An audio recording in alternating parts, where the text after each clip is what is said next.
Hello everyone, my name is Preston Dennett, and today I'd like to talk to you a little bit about my book, Not From Here, Volume 1, which is about the more unusual and lesser known aspects of the UFO phenomenon. And today I want to talk about my favorite chapter, Chapter 2, which is called Phone Call from an Alien.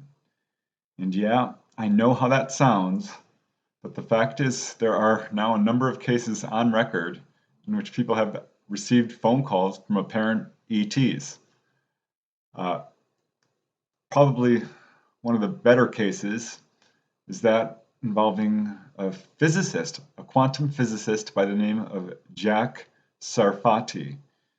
He's a pioneering quantum physicist. He's championed Bell's theorem uh, and claims that subatomic particles are connected non-locally, which has turned out to be true.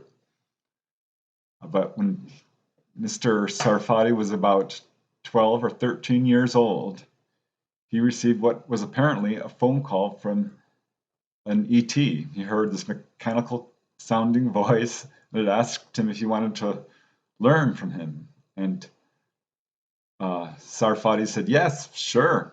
And he expected to have a physical contact and gathered all his friends and hoping the UFO would show up. And it never did. And that's all he really remembers, except his mom says, no, that's not exactly what happened. According to her memory, the phone calls continued. Her son would take them, and he started to act very strangely, talking about these very highly scientific and exotic topics. And she became very concerned. And the next time the phone rang, she took it from him and said, don't call here anymore. And that's when the calls stopped. But Sarfatti has told this story publicly, and it's only one of many in which people have received apparent phone calls from ETs. Another really well-known case would be that of Debby Jordan, who is the star client in Bud Hopkins' book, Intruders. She went by the pseudonym Debbie Kathy Davis, but she has since come out publicly about her abductions with Grey-type ETs. What is lesser known about her experiences is that she received a bunch of weird phone calls, apparently from ETs. This began in 1980 when she was pregnant. Debbie began to receive this series of phone calls. It was always on a Wednesday, and she would hear these strange noises, hums and clicks and beeps, and occasionally these voices speaking a strange, seemingly alien language. The calls continued for about 9 months, then suddenly stopped after she had her child. After her child was born, the calls no longer continued, but when the child grew up and began to speak, he began to speak in words that reminded Debbie Jordan of the language she heard on the phone while she was pregnant with him. So that really concerned her. Thankfully, the child grew out of it, but definitely there seems to be a connection there. And not the only case like this. Raymond Fowler, a very well-known investigator, ran into this sort of case, phone call from an alien, when he began working with Betty Andreasen, an abductee from Massachusetts. And Betty Andreasen, in 1977, was talking with her then boyfriend, Bob Luca, when an ET broke in on the conversation in an angry voice, and she actually heard the words, "It's finished. It is done." This wasn't the only time she had calls like this. She would often hear these voices. Sometimes they'd sound angry, sometimes not, but often they'd be speaking what sounded like a foreign language with kind of lots of L's and T's in it. So yeah, this is apparently a thing. Who knew? Whitney Strieber talks about something similar that happened to him, where he was with his wife.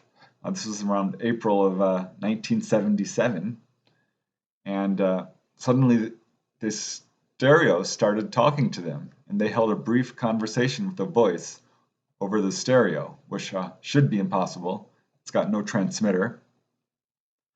He actually remembers that the last line of the conversation was this male voice saying, "I know something else about you." So yeah, clearly these cases are not, they may be unusual, but they're not unheard of. Harold Wilkins, a pioneering UFO researcher, he revealed several cases in which strange voices had come over radios. John Keel, another early pioneering researcher, said, "Oh, this happened many times," and he himself received calls like this with strange clicks and beeps. It says it was not unusual over UFO flap areas where this sort of thing would happen over radios and even to televisions. I know another case in which a gentleman saw 7 UFOs. He counted them very carefully and raced off. His phone rang. He didn't answer it, but when he looked at it to see who had called, the number that it showed was all sevens, 7 sevens, which he felt was a message from the ETs, and certainly very unusual and not a valid number. So I'm not sure what to make of these types of cases. Donald Kehoe, he's a pioneering researcher. He talked about this as well. He said that he talked to fighter pilots who said that it was clear to them that the UFOs were listening in on their radio conversations. And I have run into cases of this myself a couple of times. Probably the most dramatic is a case that I included in my latest book, Inside UFOs, and it occurred to a New York abductee who I call Kenneth.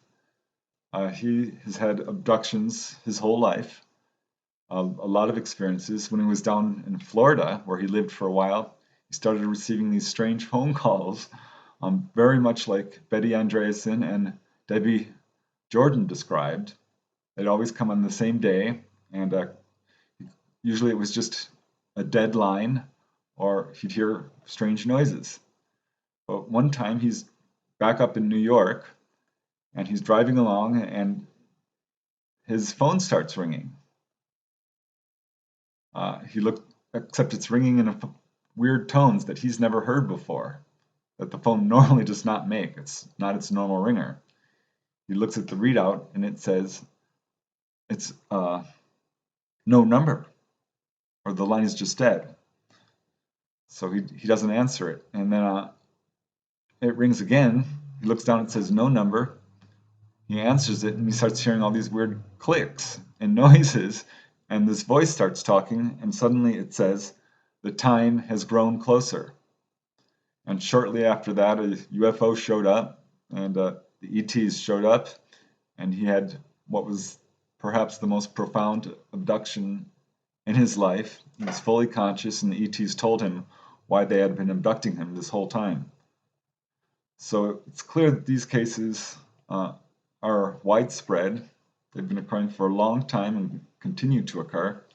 And as unusual as they sound, it really fits right into the spectrum of UFO contact.